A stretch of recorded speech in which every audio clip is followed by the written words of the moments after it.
हर हर महादेव, राधे राधे।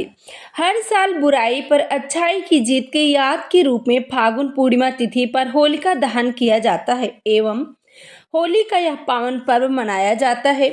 फागुन पूर्णिमा पर विष्णु एवं लक्ष्मी जी की पूजा, व्रत आदि करने का जितना महत्व है उतना ही महत्व इस दिन फागुन पूर्णिमा की पौराणिक कथा का पाठ करने का है।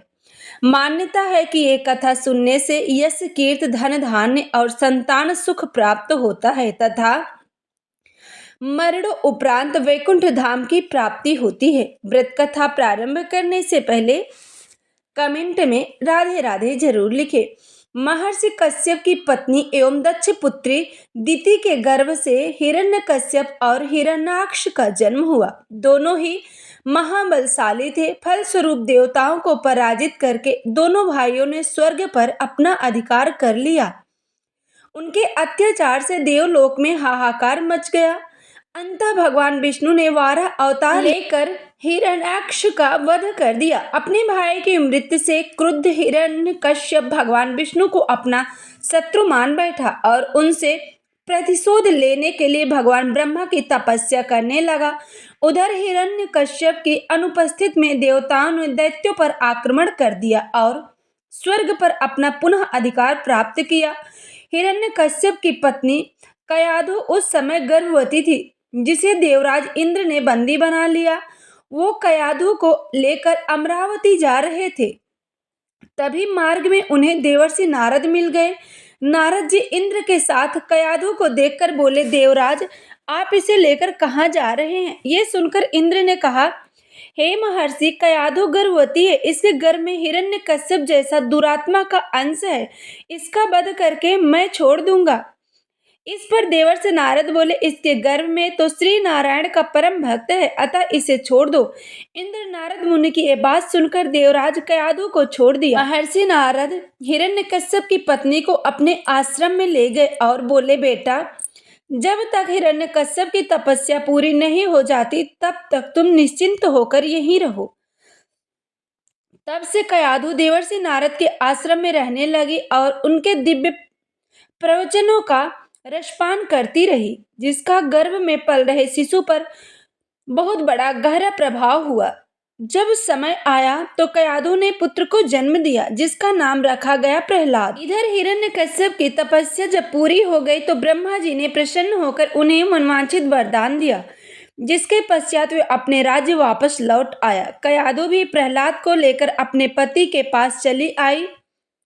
प्रहलाद जब थोड़े बड़े हुए तो एक श्रेष्ठ गुरु के मार्गदर्शन में उनकी शिक्षा का प्रबंध किया गया। एक दिन जब हिरण्यकश्यप अपने समस्त मंत्रियों के साथ बैठे थे, तभी प्रहलाद अपने गुरु के साथ वहां आए और पिता को कृतज्ञता पूर्वक प्रणाम किया। यह देखकर हिरण्यकश्यप अति प्रसन्न हुआ और बोला, वत्स प्रहलाद, तुमने अब तक की शिक्षा के दौरान कौन सी सबसे अच्छी बात सीखी, मुझे बताओ।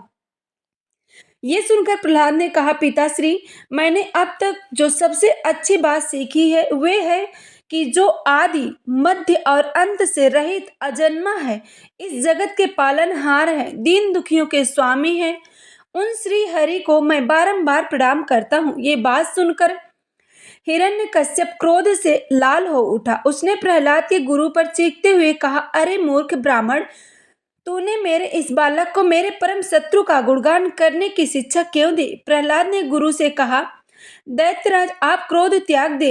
ये बातें मैंने आपके पुत्र को नहीं सिखाई। ये सुनकर हिरण्यकश्यप आश्चर्यचकित हो गया और बोला, पुत्र, बताओ तुम्हें ये उपदेश, ये शिक्षा किसने दी? प्रहलाद बोले, हृदय में स्थित भगवान विष्णु ही तो संपूर्ण संसार के उपदेशक है। उनके अतिरिक्त कोई किसी को कुछ नहीं सिखा सकता। ये सुनकर हिरण्यकश्यप क्रोध से पागल हो उठा और बोला, अरे मूर्ख, मेरे सामने ये विष्णु कौन है?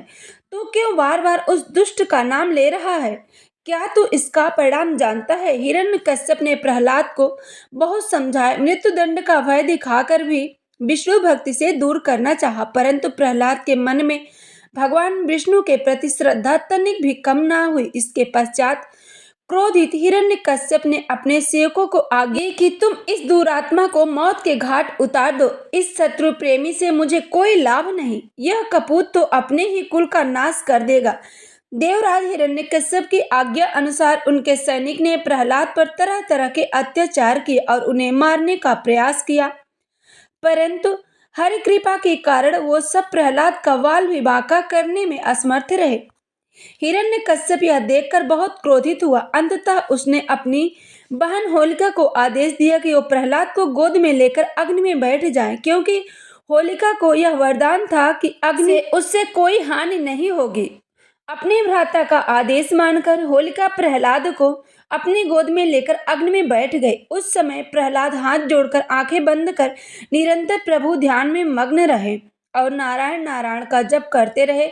हर कृपा के फल स्वरूप प्रहलाद अग्नि में बैठकर भी सकुशल बच गए, किंतु होलिका उसी आग में जलकर भस्म हो गई। जो भी व्यक्ति श्रद्धा और विश्वास के साथ निरंतर भगवान का स्मरण करते हैं, भगवान नारायण का ध्यान करते हैं, भगवान नारायण का भजन करते हैं, नारायण उनकी सभी मनोकामना पूरी करते हैं, उनके घर में सुख शांति समृद्धि बनी रहती है। तो ऐसी पावन पवित्र कथा सुनने के लिए जो भी भाई बहन चैनल पे पहली बार आए हैं, आप चैनल को जरूर सब्सक्राइब करें। आपको वीडियो अच्छी लगे तो लाइक करें और इस वीडियो को आप ज़्यादा से ज़्यादा शेयर करें।